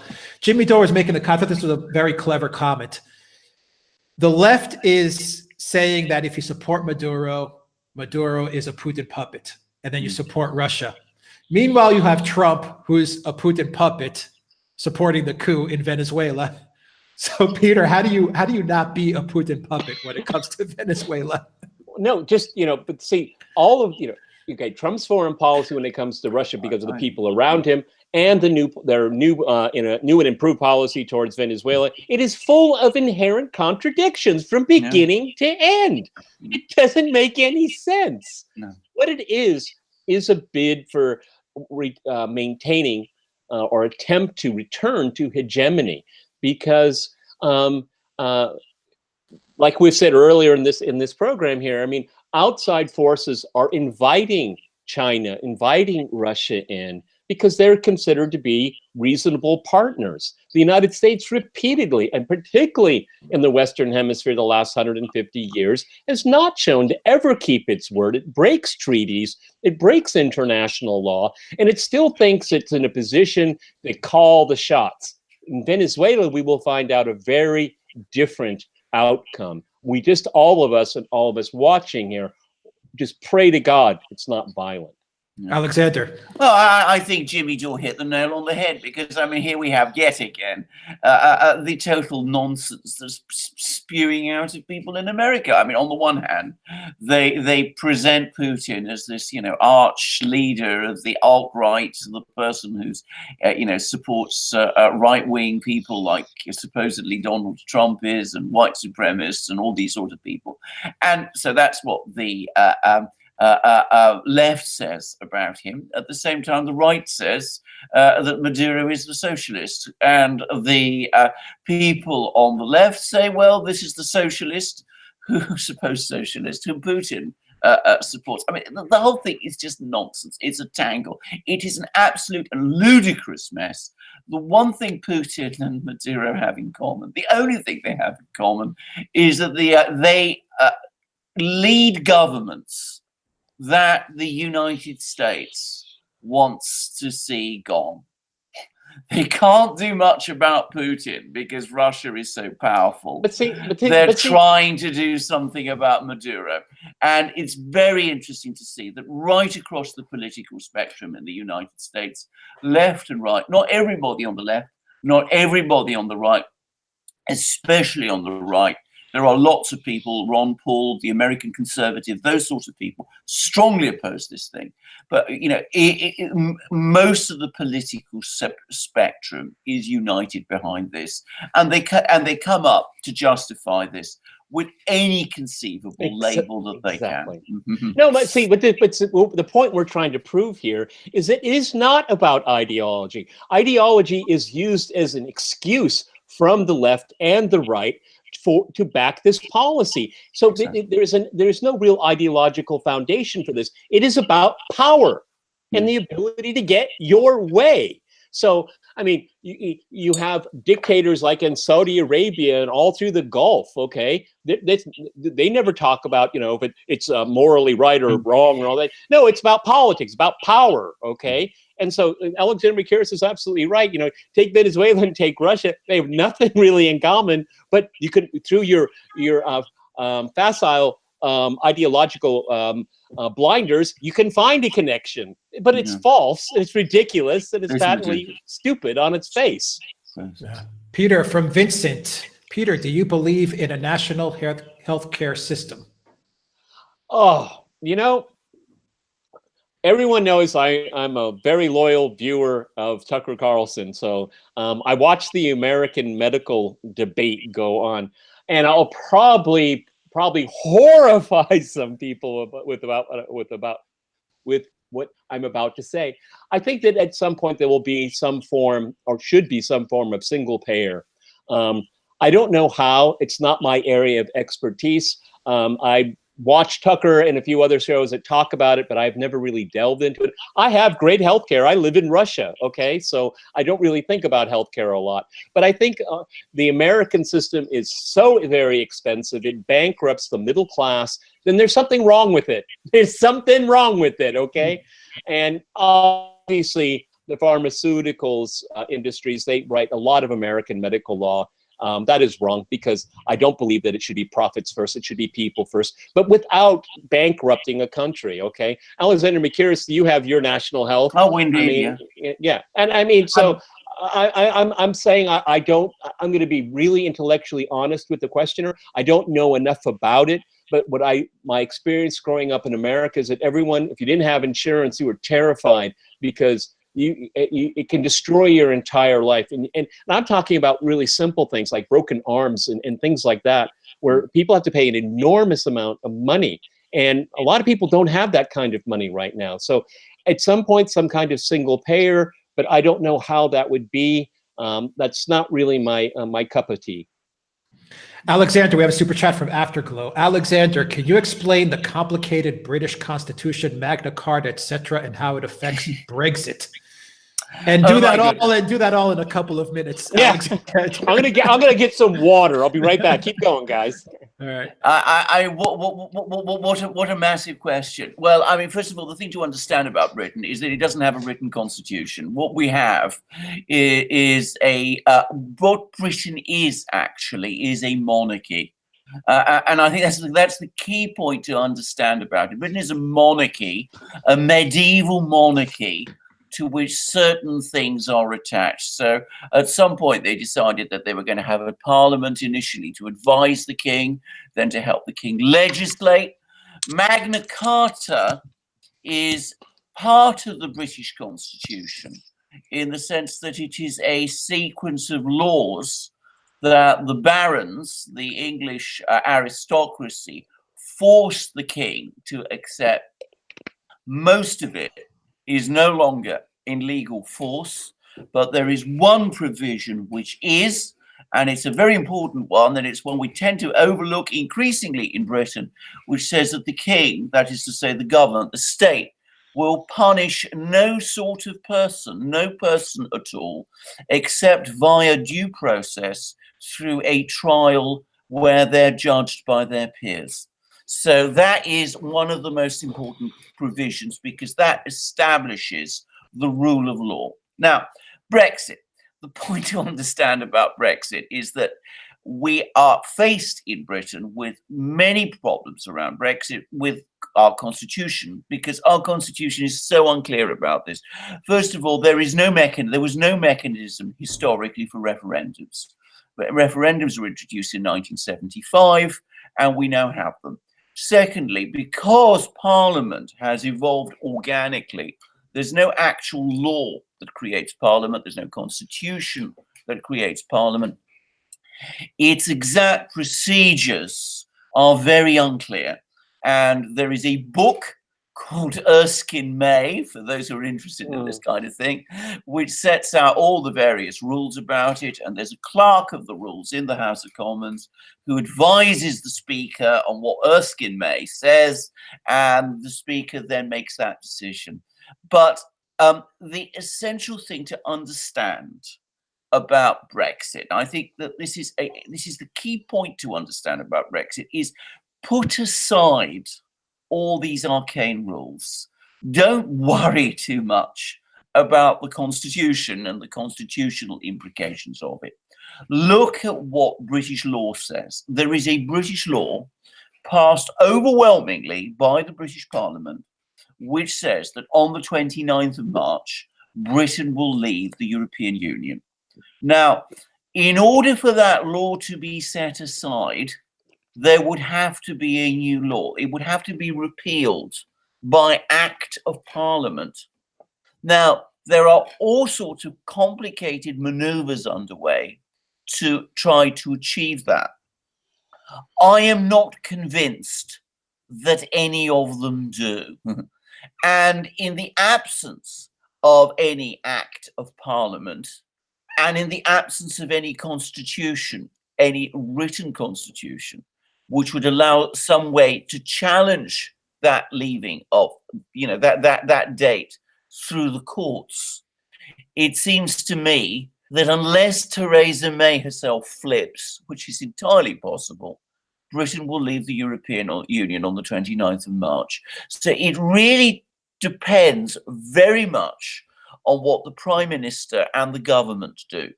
And I think we should not be too confused by these arcane constitutional and procedural questions. Now, I'm sorry that's a complicated answer, but I mean, this is talking about the British Constitution is a huge topic. I mean, it's long overdue that we had some kind of proper constitutional document. I think we've managed to get by in Britain, fairly well without one for a very long time. But the problems are now growing, and they're becoming, frankly, extremely difficult because we don't really have certainty about the way things are going. All right. Peter from Klaus, he says, you guys seem split when it comes to Erdogan of Turkey. Would it be possible to unpack him and Turkey's current situation a little bit more? And any news on the Khashoggi affair? It seems to kind of have disappeared. No, again, the Khashoggi affair is like the Las Vegas shooting. Remember? You remember? No one talks about it. Gone. It didn't even happen. Okay. No, I think everyone. Well, there's a number of people in high. What is it? A number of high people in low places. Yeah, that's the phrase. Just really want to. I'm actually washing their hands of the whole thing. Erdogan, he's a fascinating person, and I think on our podcast we're really quite dispassionate about it. Yeah. I mean, I look at Erdogan is a very savvy politician. He loves the bizarre. He likes to engage. He engages in bluster and in threats and beats his chest. He has a very conservative Muslim base. He knows how to work it. They love him. If you go to Ankara and Istanbul, they hate him. Okay, but he has his base. It's in the heartland of Turkey. I think that Erdogan is quite. There's a dereliction of responsibility in what he can achieve and what he can't achieve. I mean, he's looked at the situation in Syria because of the intentional destabilization of Syria from outside powers, primarily from the Gulf and the Western powers. I mean, he's gone. That's the bizarre for him. He goes in there and he's gaggling and he's trying to find the best deal he can. And that's why we have, the Russians and the Turks don't see eye to eye all the time. They really don't. But they have a form of statecraft where they can actually engage each other. I remember distinctly a number of times Erdogan and Putin had a press conference and they openly say, we disagree. But, but there's no, red lines and timetables and no, everything's a process. And the Turks understand that, the Russians understand that. Okay. So I don't admire Erdogan. I just think on these podcasts we try to explain him. Yeah. Okay. without defending him or attacking him. And we always call balls and strikes here. If he does something dumb, we say it's dumb, okay? But, you know, after the shooting down of the Russian jet a while back, Erdogan, you know, he woke up and smelled the coffee and said, "Uh-oh, I've got myself into a box here," okay? And so he was able to work his way out. And I remember it. And it was startling, sometimes bizarre, but he realized he was in a geopolitical dead end and he had to work his way out. And he did, okay? So I've said so many times, is that Turkey is a regional superpower. It has a lot of assets, it has a lot of resources, and it can exert itself, but it bumps into brick walls and it has to negotiate itself, you know, either back or forward or around. And that's what he does. He's a consummate schemer, consummate. Yeah. And, you know, and the Khashoggi affair was brought up. Who milked that for what it was worth? Erdogan did. Really? Yeah. Because obviously the Saudis didn't want to talk about it. The Israelis didn't really want to talk about it. The Americans were embarrassed by it. Trump got some of his worst gaffes as president. It was about the Khashoggi affair. But Erdogan kept pushing it. And who knows, he still may have some more stuff to show us. So I think we're just kind of very dispassionate when we look at Erdogan. He's interesting. You got to admit that. Yeah, I was going to agree with you, Peter. He still has that card to play on Khashoggi. Alexander. Yeah, I mean, my own view about Erdogan is that he is a completely brilliant tactician and a wildly overambitious strategist. I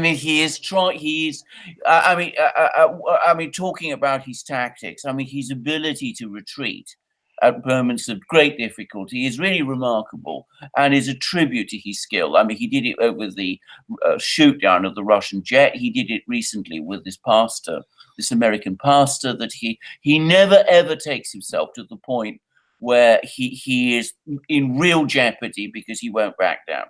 But against that, I mean, he has this extraordinary idea of positioning Turkey as this dominant power in the Eastern Mediterranean. And of course, what he is doing by that, I think, in the long term, is that, of course, he is causing increasing concern for with all the countries around. So and we see also that, you know, when he has tried big strategic gambles like the one he tried in Syria, they don't turn out actually very well. So I mean, he is an extraordinary person. I mean, he is far and away the most interesting and powerful Turkish leader I can remember in my lifetime. He's I mean, one has to say this. He's a brilliant politician within Turkey itself. He understands his base. He's able to maneuver extremely skillfully. He's able to play on the many grievances the Turkish people have, many of which should be said are justified grievances going back a long, long time. Much of the sort of prickliness that he expresses, particularly towards the Europeans, is a prickliness that many Turks feel. They feel that constantly their country has been treated by the Western powers as a second-rate country, even though Turkey has been this great power in the past. But in spite of all his skills and in spite of all his gifts, I think he always comes up against the problem that he is not, in the end, a very, I think, educated man. I don't think he has a very great understanding of the sort of global correlation of forces. And I think he ultimately overestimates what Turkey and he personally can do. So it will be very interesting to see what comes after him. I think he'll be around for a long time, by the way. I'm not predicting he's going anytime soon. But I think whatever one says about him, he's played his cards often with skill, but a skill which perhaps doesn't, you know, quite, the achievements are not quite what you would expect from the way, from the ability he plays his cards. I mean, and that's, I think, what makes him a complicated person to discuss. Alexander Mercouris, you're absolutely right. It's amazing how he can show a defeat or a retreat as a victory. Very few people can do that. He can. He can. Alexander, we have a super chat from Penguins fan. Can you give us an update on Idlib and Syria? Anything going on? Yes. I mean, the situation is very bad, and the Russians are making it extremely clear that they're very. We're talking about Erdogan and Turkey. They're very unhappy with Erdogan and Turkey because they feel that they have completely failed to bring the situation in Idlib under control. And last week, 5 days ago, Erdogan was in Moscow, and he had this meeting with Putin, where it was all smiles on the surface, but I expect very hard words were said in the background. And I think that the Russians are gradually losing patience with the situation in Idlib. And I suspect that with the United States now becoming distracted with its Venezuelan adventure, I think you will start to see more pressure from the Russians on Erdogan and on the Turks to let the Syrian army into Idlib to sort out the mess that there is there, because clearly the Turks are not doing it. And I think that with the US involved elsewhere and with Erdogan concerned about the Kurds, I suspect that the point will come very soon where Erdogan will understand and accept that really this game that he's playing in Idlib is really not sustainable anymore. Well, the whole situation with Idlib is that Erdogan's biggest concern and a problem that he contributed to is what are you going to do with these terrorists? Where are they going to go? Yeah. That's his biggest dilemma, because he wants to, he says one thing, but he does another. I mean, we've already kind of alluded to this. He's saying that that Idlib problem should be resolved, but he doesn't have a solution yet. And again, he's a very transactional person. He's looking for the right combination, and it hasn't fallen into place. And that's why he kind of does his kind of stalling, and we need to meet again, and we need to propose this and that. And I would say he's pretty desperate to try to figure out what to do, because his major concern is the Kurds. Okay, the self-inflicted wound of Idlib is good. It's haunting him right now. It's haunting the Turkish military strategy, and the Russians are always trying to help them get through it. Okay, but you're gonna have to do it, and soon. Yes. Peter is from Laura would like to know: is the U.S. still protecting ISIS in Syria? Well, so I don't do a daily briefing type thing on it. I mean, how long has American troops been in Syria, right next to ISIS? I mean, it's really quite amazing here. I mean, American media coverage of it is just the shortcomings are endless. Okay, no, the U.S. has hopefully they will be coming home. There's reports that a few hundred have already been moved to Jordan. I can't confirm that, just some of the reports. I look very often at the Moon of Alabama for this. They're very good on their very detailed coverage of what's going on in Syria. But Bolton and Pompeo, they still have an American presence there, and they're desperately searching for a mission for it. Okay. And I think at some point, Donald Trump, because he's going to be really hot under the collar, again, going back to Venezuela, if they screw around with petroleum politics too much, his base is going to start feeling the pinch at the gas pump. And his promise to get out of Syria, very public, even though it was a bit ambiguous afterwards, he's going to want that kept. So that's something going on within the administration. But if this Venezuelan thing goes really south, Trump is going to have every reason in the world to reshuffle his HR problem. I'm not saying it's going to get better. It could even get worse. So we'll see where it goes. Yeah, you have Nikki Haley waiting in the wings. So it could get a lot worse. Yeah. Alexander, we have a super chat from Rocket Man. Thoughts on Bill Browder? Bill Browder is popular on this. He certainly is. I mean, I've discussed Bill Browder many times. He was a businessman who came to Russia, made an awful lot of money in Russia, was involved in certain business activities that landed him and his businesses in very real trouble. Now, he has made all kinds of very wild and, I think, far-fetched allegations that he was not somehow a victim in all of this, but sorry, that he was a victim in all of this rather than a perpetrator. I have to say I have my doubts about this. There is a very, very interesting film by a man called Nekrasov, who is a Russian filmmaker who initially believed in Browder's story, but is now no friend of Putin. No friend of Putin's at all, but who has now stopped believing in Browder after he looked at the facts in far more detail than I have done, and spoke to some of the people involved, which I have never done. And I think I have no. I mean, I'm not going to go behind that.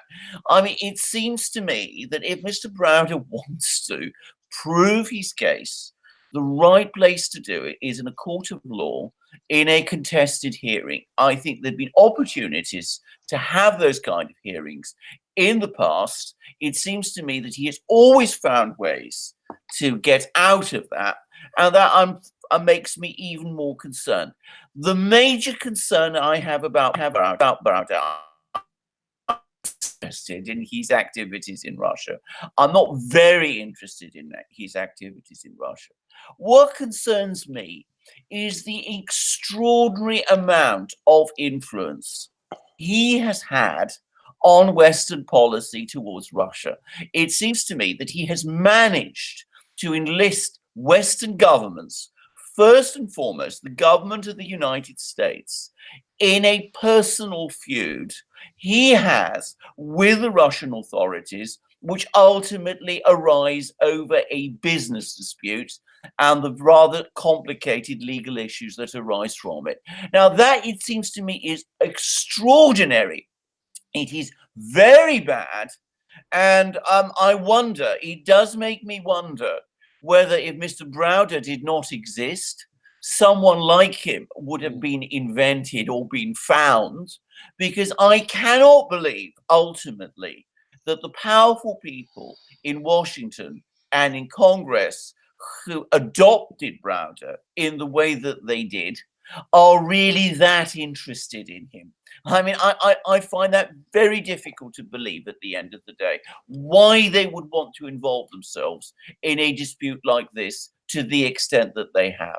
So I think we should certainly be interested in Mr. Browder. We should certainly be interested in all that he has done, but we should not perhaps overstate his importance as opposed to the importance of the people who have allied themselves to him and who have perhaps used him to pursue an anti-Russian agenda over a case which should have been resolved in the courts. Okay, we have a super chat, Peter, from Pat. This is a good one. This was, I would say, the second biggest story that was trending last week. Anyone want to talk about Covington and Nathan Phillips and fake news? Peter, what do you make about what happened in the U.S.? It was a meltdown, a complete meltdown over this incident. Well, it demonstrates that members of the media they want their revenge for getting the Kavanaugh story wrong. For me, there was such an echo to it all. Rush to judgment, creating a narrative that is patently false. What's the Native American? Nathan Phillips. Nathan Phillips. Yeah. A fraud. Okay. Stolen valor. What was it? I guess it was an NBC. The kid and the Native American was interviewed by the same person. Just watch. Yeah, Savannah Guthrie. Yeah. Savannah Guthrie. Okay. What a disgrace to journalism. What a disgrace. And, you know, it also, I stay away from Twitter because I think it is just a gutter, to be honest with you. And watching people vent their very vile hatred. And Twitter only punishes one direction, okay? You can have a picture holding up Donald Trump's head, okay, and there are no consequences, okay. But if you attack Parenthood, you might get shut off of Twitter. It shows the intense bias, and lack of integrity in the American media. It's the death of outrage. It's so extraordinary. I watched, because of the last time we talked, I watched the entire video. Okay, what is this Black Hebrew Nation? What are they called? Okay, The Black Israelites, I believe. Right, yeah. Yeah. What a vile group of people for what they were saying. But no, it was hardly any coverage of it at all. Fox, of course, carried it, but no, I didn't see anyone else carrying it in the mainstream. And days and days after it was shown to be a complete media hoax, most people just wouldn't retract. A few specific individuals apologized, but no, they're looking for the next one. Okay, this is destroying the fabric of society, absolutely destroying it. I call it politicide. Okay, it's political suicide, and it is being driven. We're being driven to the abyss. I mean, and who? I'll make a sad prediction. It all could blow up because of one tweet from somebody. Think about that, okay? Because that's where we are right now. Alexander, what do you make of it? If you're wearing a MAGA hat in the U.S. now, and you're standing somewhere, you're gonna get condemned on social media. Go back to the NBC interview. The fact that you were standing there with that hat on, don't you think that's threatening? I'm paraphrasing here. Is that threatening? Yeah. If you're standing, it's threatening. Yeah. What do you make of what's happening? I mean, from the UK, looking at it from the outside, and the UK also is also going down the same path of the US with the SJW, the identity politics, and all the madness. Absolutely. I mean, I do think it's very different, actually. I mean, I think first of all, I mean, I looking at this story from the perspective of Britain, it was both bizarre and at the same time horribly familiar, because we have variations of it here all the time. I mean, I didn't understand, first of all, I still don't really understand why this was ever a big issue in the first place. It shows that people are now looking all the time for pretexts to label people and to ban them in ways that are so profoundly illiberal in the classical sense. I mean, whatever happened to Voltaire, and fighting to death for your, I may not agree with your opinions, but I'll fight to death for your entitlement to express them. And I mean, that's completely gone out of the window. If you wear the wrong kind of hat, and there's nothing wrong about wearing a MAGA hat, you're now apparently somebody to be targeted and somebody to be labeled. And it's become practically a crime in itself. And you risk being banned for it.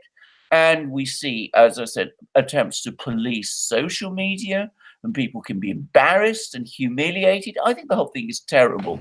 And I have to say, I never ever thought once that I would ever see it happen. Yeah, I never believed it would happen in Britain. I never believed it would happen in the United States. And it is very sad for me, very sad, that to see it happening now.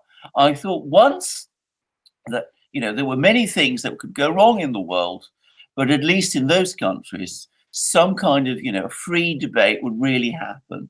Yeah. And I never took very seriously the whole open society business, but I'm really rather shocked to see how closed this society is now becoming.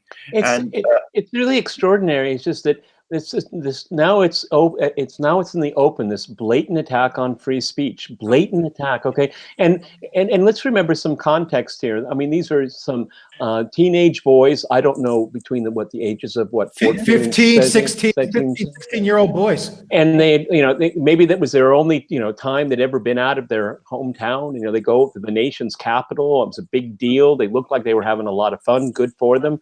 And they were part of a pro-life march. Okay, these are conservative kids. Well, they're Catholics. Right, Catholics. They come from a conservative environment. They have certain values, and they wore a cap of the president that their communities most likely support. And so it's being offended is being proven left and right. The reason to shut down speech. Well, It should be the exact opposite. If you're offended, let's talk about it.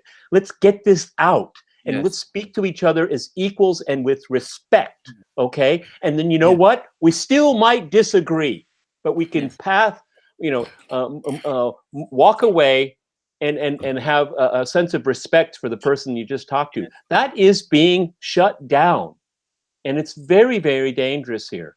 And for me, in looking at the media coverage of it here, there was that kind of undertow of they were these Catholic kids and they're against abortion, all that. Of course, the media is pro, I mean, and I'll just vent, okay? I mean, the Republicans controlled Congress for 2 years and they did nothing about defunding Planned Parenthood. Shame on them. It's an abortion industry, okay? It is such a stain on the fabric of liberal, and I use it in the traditional sense, liberal society. Paul Ryan was there 2 years, Peter. Planned Parenthood, no wall. Don't get me started. Don't get me started. Okay. And on that note, now that we have you here, Peter, let's talk a little Canada. We have a question, Peter, from Canada, from James. The Five Eyes projects. What does Canada and New Zealand bring to the alliance, to the Five Eyes? And what holds them there? Well, there was a New Zealand diplomat involved in Russiagate. I mean, they're just cutouts here. The Five Eyes. I'll tell you what they really do. And actually, in fact, it's really the Five Eyes plus one, because they throw in Germany very often, because all educated Germans speak English. It's a way for the United States to have its allies spy on American citizens. Okay, technically, the CIA can't do that. They shouldn't do that, okay? And they've had their fingers burned a number of times over the last few decades for doing it.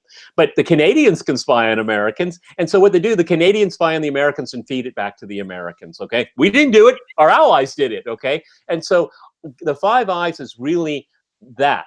It's not to keep an eye on the world. It's for the members of this exclusive club to spy on the others in the club, citizens. That's how it works. That's its purpose, okay? It's a way to get around the law, because what they do is not illegal. What are your thoughts on Justin Trudeau? I haven't changed my opinion. Nothing. I'm sorry. I don't follow him. I mean, I'll be really honest. The time I come across Justin Trudeau is when somebody puts something on Facebook, and it's like, I grind. I don't, because I have new teeth. I don't grind my teeth, but I might hit my fist on the table. There he goes again. Okay, the poster boy for everything that's wrong in Western society. Not he, Peter. Not he. They go again. Okay. Exactly.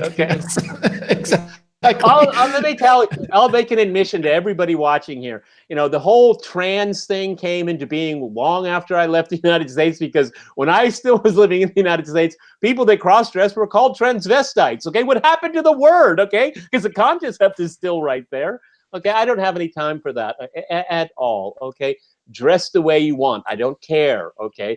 You can change your name. You can call yourself Fruitcake, okay, like Justin Trudeau, okay? But no one, under any circumstances, is going to force me to address them in the way of their pleasure. No, I will say what I want. Get angry. Get used to it. I do not believe in enforced speech that is against the Anglo-American tradition of free speech. Enforced speech has never been part of our tradition, and it never will become part of mine, and I will take any punishment that is thrown at me, because I will not have the government control my speech, full stop. All right. Milo says that Alexander should run the House of Commons. What do you say, Alexander? Are you up for it? Oh my goodness. As the Prime Minister or as Speaker? Run the House. Run the House of Commons. You would be a great speaker. You would be a great speaker, because I think that's a cool job. I like that guy's job. But it used Order! It used to come with a nice wig, I seem to remember. But anyway, regardless of that, I have to say it's not a job I aspire to at all, especially not at this time. I think it's a miserable one. But I will say one thing: I would do a better job than the man who's doing it at the moment, Mr. Bercow, who, as far as I'm concerned, is throwing away all centuries of tradition and the whole concept of impartiality upon which his office is based, by siding to an extraordinary degree with the anti-Brexit parties in the House of Commons, in order basically to try to stop Brexit from happening. Now, that is not what his function is. I think he is going not just against precedent, but, you know, we talked about the Constitution before. I think if you could talk about unconstitutional behavior in Britain, I think this borders on it, actually. I think this is very subversive, and I think it will really, really backfire very, very badly. But, well, you know, I'm sure they've got much better people to be speaker than me, or at least people. I don't think they do. I don't think they do. I think you would do a great job. But Alexander, let's shift gears to the Russian economy and a question from Asma. My question is regarding the Russian central bank.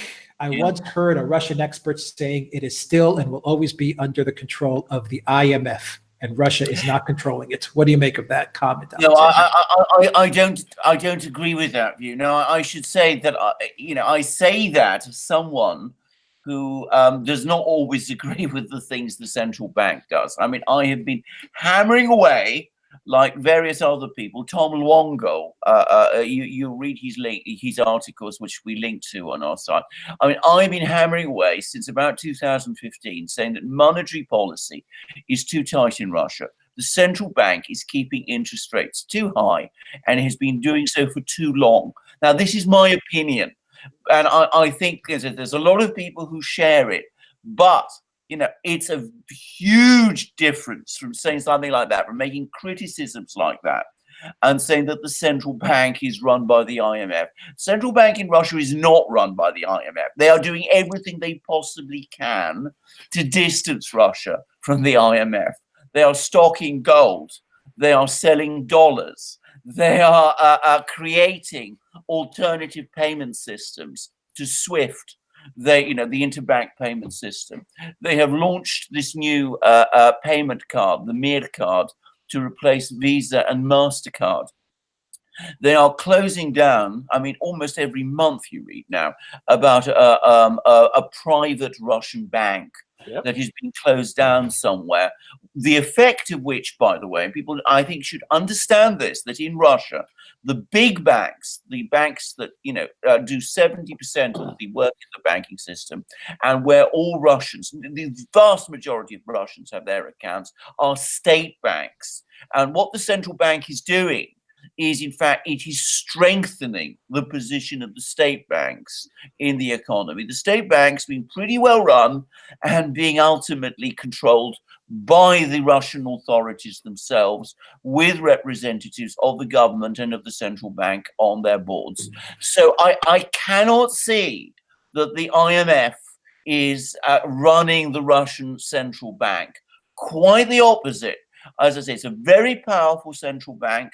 It has very, shall I say, conservative views. Very conservative. Very conservative. I mean, completely different from what you get in the West with QE and negative interest rates and all this thing. I mean, that just does not happen here. I mean, they clamp down on that very hard. They don't like to see excessive debt emission. They are very strict about all of that. They close down banks, as I said, that they disapprove of. They're very conservative. They're very orthodox in their monetary and fiscal policies. They are not, as I say, part of the IMF system. I may have criticisms over them from time to time, but they are loyal to Russia. And the interesting thing is, in the wake of the 2018 global financial meltdown, the Russian state banks weathered quite well. As a matter of fact, they actually expanded immensely because of these smaller private banks that were pretty loosely run. And they did a lot of stress tests, and consumers realized, I bank with Sberbank. That's the largest bank in Russia by far. And if you want to get a mortgage, it's 13%. It's like, wow, it pinches. It's expensive. Okay. Yes. I'm very critical of that because I think, first of all, there's in many ways in Moscow, the housing stock there's a pretty large excess right now because they've really overbuilt, which is the first time ever in Russian history where, always there was a shortage of housing. Now there's excess. And there has to be a way, but Sberbank is so damn conservative, you know, where they could lower the mortgage and interest on mortgages and help young families start moving into this overgrown housing stock. So that's an obvious thing that can be done. But Sberbank is just so rigidly conservative. They make it. You really have to have. They put you through a stress test if you want to borrow money. Absolutely, absolutely. And can I just add to what Peter's saying? This is the single thing that he's holding the Russian economy back most. If mortgage interest rates and interest rates generally were to start to come down, you would see economic activity increase very considerably. I mean, they're managing about 2% growth a year now on very high interest rates, which is very remarkable. But if interest rates come down to more rational levels, to more sensible levels, 4%, 5% is not unachievable. And what happens is that Russians, there's a word in Russian, it's remont, okay? And it's a concept, not just a word in itself. It's basically home refurbishment. And Russians really like it because women run the family household. And when you think of like, it would be a boon for IKEA and other furniture and house improvement companies. I mean, people would be buying things. It would stimulate a lot of the economy just in that sector alone, because it's something that is very, very important to the Russian family. But you know, you got to get the place first, okay? And if they were to make it a little bit easier, there's so many different sectors that would really feel a very positive wave instantly. Instantly, exactly. All right, and Peter, what do you think of personal debt? Do you think the expansion of it in the masses could cause social unrest? Absolutely. We're in a very tragic. I mean, I'm a fanatic about it personally. I have only debit cards. I have zero debt. Because I don't like it. Okay. But what we've had here is and that's what's really spurred growth over the last 40 years is cheap credit. And that's one of the reasons why we had, well, a primary reason why we had the breakdown in 2008. It hasn't been fixed, okay? It hasn't been fixed. So many people, so much personal debt. We're going to see the bubble is going to burst again. It's only a matter of time. Again, you know, I'm an avid reader of Zero Hedge. Though I tend to think they can be a bit apocalyptic at times, but they have a steady flow of articles from economists, and all in, the news isn't good, okay? It's not if, it's when there'll be another recession, and particularly in the West, personal debt is just, it's people are drowning in it, and there's no way out, all right, at all. And you know, with Trump's tax cut, it's fine. I'm for tax cutting, but it's not enough to stimulate the middle class. For the very rich, of course, it's very good. They do like that. Okay, but look what happened to Macron. Okay, when you give a tax cut to the rich and you keep taxing the poor, have a high tax burden on the middle class. So that is an issue that's all the Western world is going to be grappling with, and there are no easy solutions at all. Because look in the United States, I am at the very end of the baby boomers in the United States, okay? So the baby boomers, like 2 decades, 15 years before me, they're retiring, okay? And the stresses it's going to put on social services is going to be immense.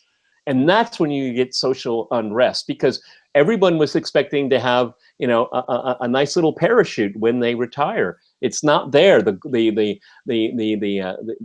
golden eggs that you put in your basket are not going to be there. And you know, when some of these insurance companies and pensions they collapse or are challenged, is there going to be another massive government bailout? Well, I mean, the governments are drowning in debt right now, and they have to keep borrowing just to keep it going. At a certain point, it blows up. Here's an interesting question from Laura. I don't know the answer to it. I'm kind of curious. Does Russia have credit unions, guys? I don't think they. Yeah, they do. Yeah, they do. They do. Yeah. But right. I mean, but Alexander Mercouris is right. I mean, all of these financial institutions are so heavily regulated. I mean, really, really heavily. I mean, the cost of entry is really high. It's really high. So, no, there are a variety of things here, but it's not a common thing. It's not common. And that's why Alexander Mercouris reacted the way he did, because it's not common. Yes, All right. I mean, can I say? I mean, one must always remember where one starts from. This is a country where things like that would have been inconceivable before 1991. I mean, it's just Absolutely. the Soviet Union Absolutely. didn't happen, and then of course you had this terrible period in the 1990s and early 2000s when the banks, the financial institutions were absolutely. I mean, they were pirate ships Yeah. floating on the stream of the It was just, economy. it was just a way to stealing money. it was the way to clean. It was a huge money laundering operation. Exactly. So if they are very tightly regulated and controlled now, there is a reason. I mean, there has to be in order to clean this sector up. And I have to say, the central bank has been doing that well. I think that we will gradually come to the end of that. I think that we will see over the next couple of years, things will begin to lighten up. But as I said, that is why these things are so heavily regulated and tightly controlled and still only very, very imperfectly developed. And Poczta Rossiya, the Russian post office, what they're doing is they're emulating a Deutsche Post, where they're going into banking as well, but under the supervision of very, very strict regulation. Okay, so Poczta Rossiya, they're trying to expand their business. This is one of the great turnarounds in Russia. Going to the post office, like going to Spare Bank 15 years ago, was a total nightmare. But now they have, and I'll show you here on my phone. I'm waiting for a pocket watch from the UK, and I have it electronic tracking. Okay, and the person I bought the watch from, he has the same exact thing, and there was a little bit of a glitch, and we know exactly where it is, and it'll arrive in about 2 or 3 days, and it's completely modernized, international standards, and it's coming from an institution that everybody just hated 15 years ago. Well, absolutely. Peter, there was a question earlier in the chat. Someone wanted to know about your watches. Are they automatic? What kind of watches do you generally purchase? I have mechanical watches. They have to be mechanical, and I like tourbillons. I like to be able to see the guts. I like to see the backside, and I'm just fascinated by it. Like I said earlier, I'll probably build my own pocket watch this year. There's a whole kit, and you can do online tutoring and ask questions. It's very hard to do, and I'm excited about doing it. But mechanical, I'm a mechanical guy. Mechanical. All right, guys, we're over. Yeah, I gotta get ready. 2 hours. I gotta get ready for crosstalk. So we'll do one more question, and let's finish it off with Afro Priapus wants to know, Alex, do your guests believe that Erdogan? Do the guests agree that with Erdogan's thinking that there is an international interest lobby for central banks of the independent countries? Do you guys know about Erdogan talking about an international interest lobby of central banks? No, I'm not sure. I'm not sure about that either. I'm not sure about this. I mean, Erdogan has many ideas about banking, I should say. I mean, he doesn't like interest rates very much. About everything. Yeah, he doesn't like interest rates. I mean, he was very, very strong about trying to keep interest rates low in Turkey, and of course, it created many problems for the Turkish economy, which Turkey is now struggling with. And he is somebody who does at least talk about conspiracies and probably sees them rather a lot. And of course, the view that many people have about central banks is that they are all involved in some giant conspiracy, which is not entirely without foundation. If we're talking about the Western central banks, of course they do talk to each other all the time. Sure. And they do coordinate their movements all the time. And I mean, we talked about earlier on the program the fact that the Bank of England seized Venezuela's gold.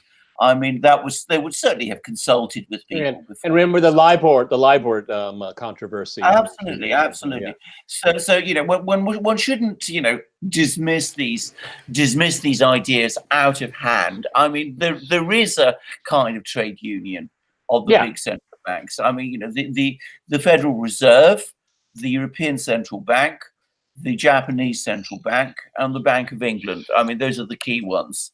But as I said, one shouldn't be oblivious to these things. One shouldn't at the same time, I think, be too paranoid about this, because ultimately the financial system has to be managed. I know there are some people who think central banks should be abolished entirely, and that the markets should be left to determine the value of money by themselves. I have to say, I don't know anybody who works in a day-to-day basis, particularly in the productive parts of the economy, that's to say in industry and services, who shares those views. I mean, you have to have someone keeping an eye on things. It's a question of who they are and how good they are at what they do. And I'm afraid on both counts, one has had many concerns about it. Peter. Agreed. Absolutely agreed. Okay. All right, guys. 2 hours plus. This was a great live chat. Any comments on Julian Assange, real quick? Anything going on? Some people are asking for updates. Have you guys heard anything? No, we haven't heard very much. But of course, the whole Roger Stone business revolves around Julian Assange to an extreme degree, because of course that's what Mueller's interest in Roger Stone was all about. I mean, Stone was sort of pretending. I mean, look at Peter's video. I mean, it discusses all of this. The video that you and Alex did together, Peter. I mean, the whole point about Roger Stone was that he was trying to make out that he had all these contacts with Julian Assange, which he didn't have. I mean, he had all these contacts. And he was a braggart, exactly. I mean, he was a braggart, and if I may say so, a fool. I mean, he pretended to be far more important than he really was. But but I mean, that's his shtick. Okay, I mean, any of us been watching him over the years. You know, there Roger goes again. Okay, it was a show. Okay, I don't take it very seriously. Oh, no, I don't take it seriously at all. You're absolutely right. But on Julian Assange, what he tended to prove, what that whole episode, that indictment tended to show, for me, is that it tended to corroborate a lot of the things that Assange was saying. Assange and WikiLeaks said they had no direct contacts with the Trump campaign, and it turns out they didn't. I mean, they didn't have direct contacts with the Trump campaign. They didn't even have direct contacts with Roger Stone, who was trying to get through to them. So, I mean, he was acting as an independent actor in all of this. I mean, so that's something I think we need to be aware of. I would point out, talking about, again, Assange, that the Ecuadorian government is one of the governments which is, of course, supporting US policy against Venezuela. And that's, of course, the government which is now supposedly protecting Assange. So one wonders how strong that protection is. Well, I think we've all had our doubts for a long time. We'll have to keep an eye on this whole business. I think, what is it, Roger, is going to be arraigned on Wednesday of next week. I'm keeping a very close eye on the Assange story, and for reasons I've already talked about. Absolutely. I mean, I should add, I mean, Joe Laurier over at Consortium News seems to be... Great guy. Yeah, exactly. He seems to be campaigning pretty hard on behalf of Assange. And Joe, of course, is a great journalist who's worked in mainstream media in the United States. He's done some amazing things. And I think he understands better than most people do. In fact, virtually everybody in the media at least seems to do. That, I mean, Assange is a great journalist and should be defended on that reason for human rights and freedom of speech and free publication grounds, because Julian Assange has been doing the job that mainstream media in the United States refuses to do. All right, on that note, guys, we will end this live chat for today. Peter, what are you tracking this week coming? We're doing a program on Venezuela tomorrow and probably on Thursday, so I'll be focusing my attention on that. Venezuela. I mean, Venezuela is the big story now. I mean, I suppose we'll have to look at Roger Stone too. But I'm sorry to say it, guys. We're going to probably have more going on with Brexit this week, because Theresa May is due to make a statement to the House of Commons tomorrow, and there's all these manoeuvres. Okay, so I say that's your wheelhouse, and you do it well. You relieve me of that duty, of that responsibility, of that grave responsibility. All right, guys, we have one last final super chat, and then we're closing it up, and it's on Venezuela. So just a real quick answer it, if you guys can. Alexander, Peter, could the conflict in Venezuela close down the Panama Canal? Oh, I I thought doubt about that. I don't know. I hadn't thought about that at all. I don't think it's near enough, actually. And I think that the United States would make pretty sure that the Panama Canal stayed open. I mean, I think it would take an awful lot to close the Panama Canal. And I've not heard that the Venezuelan government is threatening it in any way. And I think it'd be extremely foolish of them to Well, I make think those what we kinds should of be threats. looking at is how willing Colombia is going to be playing into this American gambit. Okay, but that's something to keep an eye on. Absolutely. Well, right. Venezuela is going to be the huge story over the next few weeks, I think. And Presto confirms that. He says Panama is safe and secure. China wouldn't want that either. Good point. All right, guys. Thank you for the live chat. It was a great live chat. Remember to click that like button, smash that like button, share the channel with everybody you know, and also subscribe if you haven't, and click the notification bell to get notifications. Peter Lavelle, host of RT's Crosstalk Live via Moscow. Thank you very much, Peter. And in London, we have the Oracle of London, Alexander Mercouris, live from London. Thank you, Alexander. All right, guys, everyone have a great Monday. Take care. Have a good week ahead, and we will see you next week.